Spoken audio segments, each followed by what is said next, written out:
नमस्कार दोस्तों, स्वागत है आपका अपने प्लेटफॉर्म एनसीईआरटी बाय विक्रम पर।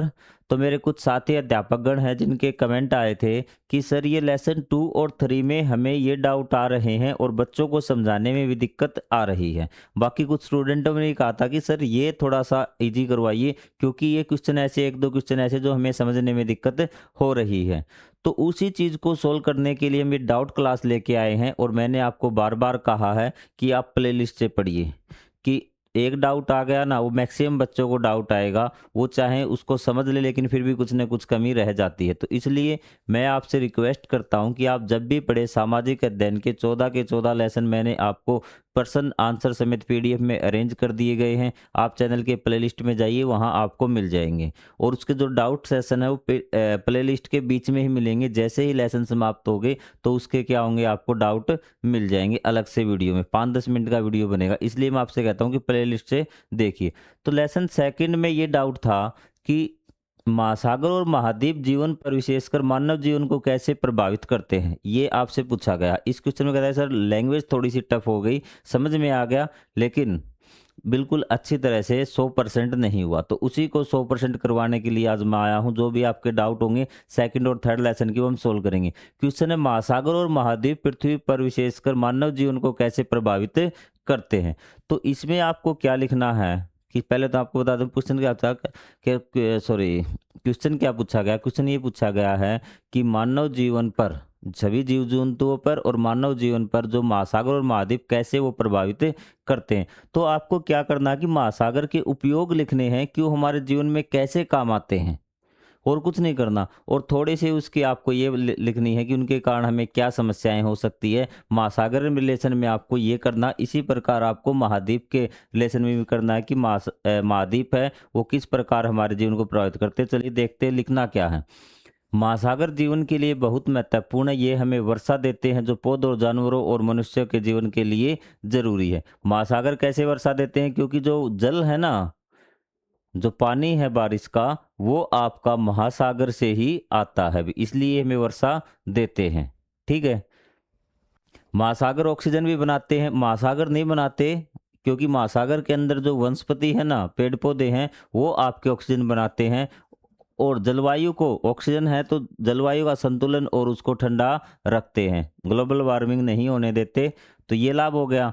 लोग महासागरों का उपयोग यात्रा और मछली पकड़ने के लिए करते हैं और कई लोग समुद्र से अपनी आजीविका कमाते हैं, मछलियां पकड़ते हैं उनको बेच के आते हैं, तो इस प्रकार वो अपनी आजीविका चलाते हैं। इस तरह महासागर जीवन का समर्थन करते हैं, मतलब जीवन के लिए बहुत ज़्यादा उपयोगी हैं। ये हमें पानी, हवा और भोजन प्रदान करते हैं। ये आपका महासागर के आपने बेनिफिट, फायदे लिख दिए। आप नीचे एक लाइन और ऐड कर सकते हैं कि महासागर कई बार महासागर में कई बार क्या तूफान है, आपकी सुनामी वगैरह प्राकृतिक आपदाएं आ जाती हैं जो मानव जीवन को बुरी तरह से प्रभावित करती है, बुरा प्रभाव डालती है, नुकसान पहुंचाती है।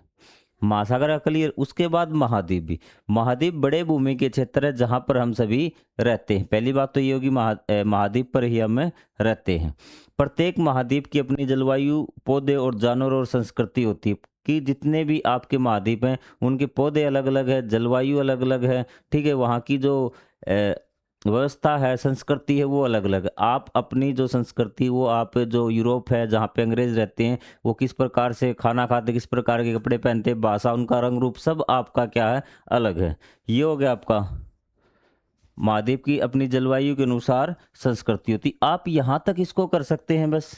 ठीक है। अब आगे आपको उदाहरण दे रखा है सिर्फ, क्या है कि उदाहरण के लिए एशिया में गर्म और ठंडी दोनों तरह की जलवायु है। अफ्रीका ज़्यादातर गर्म है, यूरोप बहुत ठंडा है। किसी महाद्वीप का मौसम यह प्रभावित करता है या फिर जलवायु भी, ठीक है, कि लोग कैसे रहते हैं, मतलब कि जीवन पे प्रभाव पूछा ना, तो उसने ये बताया कि उसकी जो जलवायु है ना, वही निर्भर करेगी वहाँ पे लोग कैसे रहेंगे, किस प्रकार का खाना खाएंगे, किस प्रकार के कपड़े पहनेंगे।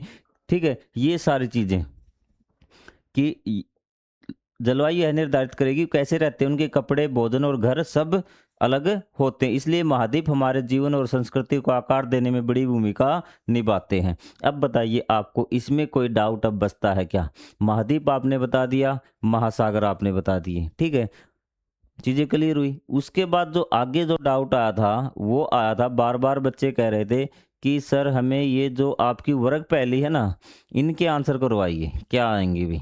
ठीक है, तो चलो इनके आंसर मैं आपको बताता हूँ, क्योंकि कई बार पेपर में टीचर दे देता है इसको, सीधा यही पूछ लेते हैं कि इसमें से बताइए, या फिर इसमें से क्वेश्चन आपसे पूछ लेगा 1 नंबर का कि क्या है। पृथ्वी पे सबसे बड़ी जलराशि, सबसे पहले बड़ी जलराशि आपके 5 महासागर है। अब 5 महासागरों में सबसे बड़ा कौन है? वो आपका प्रशांत महासागर है। कौन सा है? प्रशांत महासागर। वह भूखंड जो महाद्वीप नहीं और चारों ओर से सागर या महासागर से घिरा है। यदि आप पृथ्वी के मैप को देखेंगे ना, तो ये एशिया, ये आपका अफ्रीका, सॉरी यूरोप है, ये आपका अफ्रीका है, ये नॉर्थ अमेरिका है, और ये आपका दक्षिण अमेरिका है, और आपका यहाँ पे अंटार्कटिका महाद्वीप है, इस प्रकार से।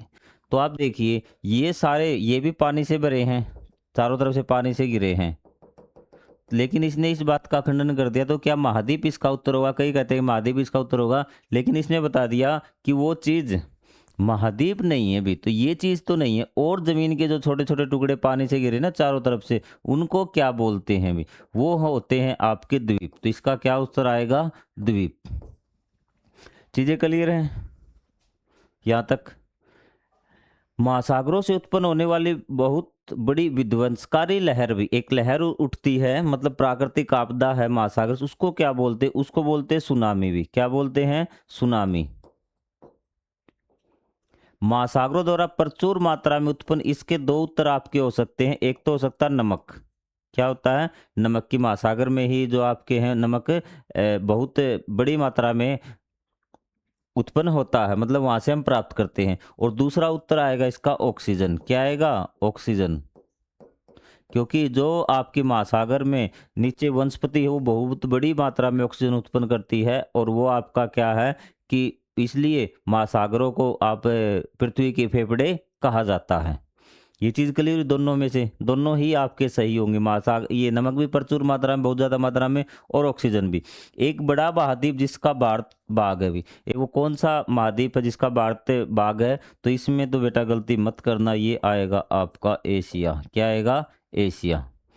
बहुत बड़ा भूखंड, धरती का बहुत बड़ा भूखंड क्या कहलाता है? वो आपका महाद्वीप कहलाता है। चीज़ें क्लियर हुई आपकी? महासागरों में प्रदूषण का मुख्य स्रोत भी, तो इसमें क्या आएगा? वैसे तो आपको पता है कि जो इंडस्ट्रियल वेस्ट है, उद्योग का कचरा है, वो आएगा आपका, कचरा लिख सकते हैं, वेस्टेज, कचरा। लेकिन यहाँ पे हम एक वर्ड में अगर आंसर दे, वो है आपका प्लास्टिक। क्या है? प्लास्टिक।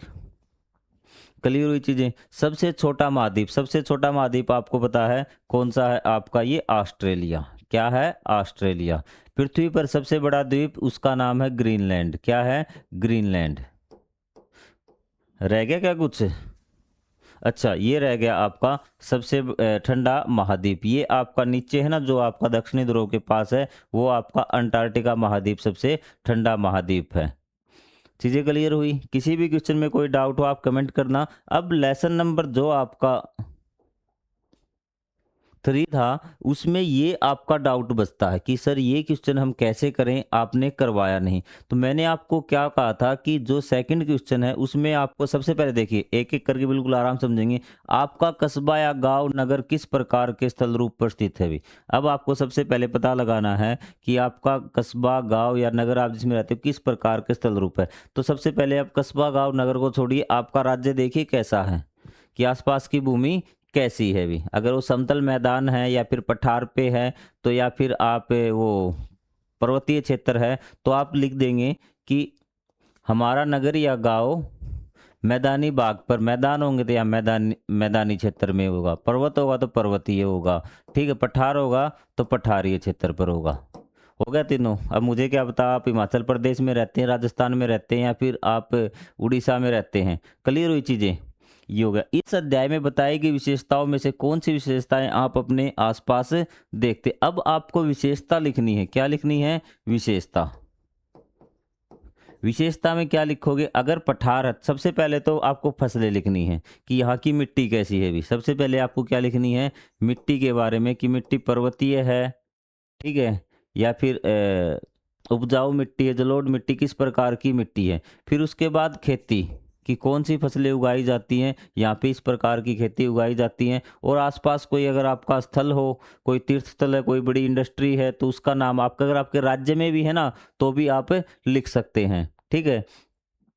किस प्रकार का वहाँ का मौसम रहता है, ठीक है, मौसम गर्म रहता है, ठंडा रहता है, या फिर किस प्रकार की चीज़ें, ये आपको 3-4 चीज़ इसकी विशेषता में लिखनी है। इस प्रकार आपको ये क्वेश्चन सोल्व करना है, क्योंकि सभी की अलग-अलग क्वेश्चन काफ़ी ज़्यादा लंबा हो जाएगा और ये हर बच्चे के लिए आंसर बदलेगा, क्योंकि हरियाणा के लिए अलग होगा। जो मतलब जैसे ही आपका स्थल बदल जाएगा ना, अगर पठारी हो गया तो अलग विशेषता है, पर्वत हो गया तो अलग, और मैदानी भाग की अलग। मैदानी भाग आप पता है कि समतल, यहाँ पे समतल मैदान है, इस चीज़ की खेती की जाती है। यहाँ मौसम गर्मियों में गर्म और सर्दियों में ठंडा रहता है ये, ठीक है। कौन सी भाषा भी लिख सकते हैं कि ये भाषा बोली जाती है, विशेषता आपको बतानी है। अब ये है आपके सही या गलत लेसन 3 के ही, ठीक है। तो इसमें कुछ को कन्फ्यूजन था, तो उस कन्फ्यूजन को आज बिल्कुल दूर कर देते हैं। हिमालय गोल शिखरों वाली नवीन पर्वत श्रृंखला है, तो इसने कहा कि हिमालय नवीन, एक चीज़ तो बिल्कुल सही है कि नवीन पर्वत श्रृंखला तो है ये, ठीक है, लेकिन जो शिखर हैं इसके गोल नहीं हैं, शिखर ऐसे हैं भी, ठीक है। गोल होते जैसे आपके अरावली के क्या हैं, गोल शिखर हैं, लेकिन हिमालय के नहीं है, तो ये आपका रोंग हो गया। प्राय पठार एक ओर से उठे होते हैं, बिल्कुल। जो मैंने इंग्लिश में, जैसे आपका हिंदी में कई बार मिसप्रिंटिंग हो जाता है, हिंदी में उसने लिख रखा एटलीस्ट, कम से कम एक ओर से तो उठा हुआ होना चाहिए, तो ये भी आपका क्या आएगा, राइट आएगा भी। पर्वत और पहाड़ियाँ एक ही प्रकार के स्थल रूप है, बिल्कुल, पर्वत और पहाड़ियाँ एक ही प्रकार के स्थल रूप है, सिर्फ उनकी ऊंचाई में फर्क है। पहाड़ियाँ छोटी होती हैं और पर्वतों की ऊंचाई ज़्यादा होती है, तो हमें एक ही प्रकार के स्थल रूप में जाने जाएंगे। भारत में पर्वत, पठार और नदियों में एक ही प्रकार के वनस्पति प्राणी पाए जाते हैं, बिल्कुल गलत है, क्योंकि आपको बताया कि पर्वत की जो जलवायु अलग होगी, पठार की अलग होगी, और नदियों में जो विशेषताएं वो अलग होगी, और अलग अलग प्रकार की जलवायु होगी, तो ये आपके प्राणी भी और जो वनस्पति वो भी अलग अलग प्रकार के पाए जाते हैं। ये आपका रोंग हो गया। गंगा यमुना की सहायक नदी है, ये भी क्या गलत है, बिल्कुल उल्टा दे रखा है, यमुना गंगा की सहायक नदी है। सहायक नदी कौन है, यमुना है, न कि गंगा, तो ये गलत हो गया आपका। मरुस्थल का वनस्पति जगत और प्राणी जगत विलक्षण, विलक्षण मतलब एक स्पेशल टाइप का है, मतलब वो वही पाया जाता है, बिल्कुल सही बात। बाकी क्षेत्रों में वो आपको जानवर, पेड़ पौधे बहुत कम मात्रा में मिलेंगे, ये आपका क्या है, राइट है। हिम पिघलने से नदियों में पानी आता, आपको पता है कि हिमालय से जब बर्फ पिघलती है तो वहां से नदियों में पानी आता, बिल्कुल ये बात भी क्या है, बिल्कुल सही है। मैदानों पर नदियों द्वारा एकत्रित किए गए तलछट भूमि को उपजाऊ बनाते हैं, बिल्कुल सही बात। नदियां अपने साथ वो जो ऊपरी परत है ना मिट्टी की, वो बहा के लेके आती है और मैदानों में जमा कर देती है। ऊपरी परत में पोषक तत्व होते हैं, तो जो पोषक तत्व है वो आपके वहां पर मैदानों में जमा हो जाते हैं और वहां की मिट्टी उपजाऊ हो जाती है, बिल्कुल सही बात है। सभी मरुस्थल गर्म होते हैं, सस्पेंस इसमें था, तो शायद कंफर्म नहीं कर सकता, मैंने वीडियो देखा भी नहीं है कि मैंने इसको राइट करवा दिया हो, लेकिन ये राइट नहीं होगा। सभी मरुस्थल गर्म नहीं होते, मरुस्थल ठंडे भी होते हैं। क्या होते हैं, ठंडे भी। और जैसे आपके भारत में भी गर्म भी मरुस्थल है और ठंडा मरुस्थल भी है। गर्म आपका थार मरुस्थल है, जो राजस्थान, पंजाब, हरियाणा और गुजरात में फैला हुआ है, और जो आपका ठंडा मरुस्थल है वो आपका लद्दाख मरुस्थल है। कौन सा है, लद्दाख। तो ये आपके डाउट आए थे सेकंड और थर्ड लेसन के, इसके अलावा कोई डाउट नहीं था, फर्स्ट में कोई डाउट नहीं था। तो इसी प्रकार ये वीडियो आपको कहाँ मिलेंगे डाउट वाले, ये आपको प्लेलिस्ट के अंदर ही अरेंज हुए मिलेंगे, ठीक है। तो सेकंड थर्ड लेसन जैसे ही समाप्त होगा, सेकंड थर्ड लेसन, उसके बाद आपको ये डाउट वाला वीडियो मिल जाएगा। और आपके इसी प्रकार जो भी जिस भी क्वेश्चन आपको मुश्किल लगे या किसी प्रकार की कोई दिक्कत हो, आप कमेंट करके बता देना, सर ये क्वेश्चन नहीं आ रहा, तो उसका जिम्मेवार मैं हूँ। क्वेश्चन आपको समझाने का और याद करने का काम आपका, लिखने का काम आपका, समझाने का काम मेरा। तो मिलेंगे अगले वीडियो में, तब तक के लिए जय हिंद, जय Bharat, thank you very much.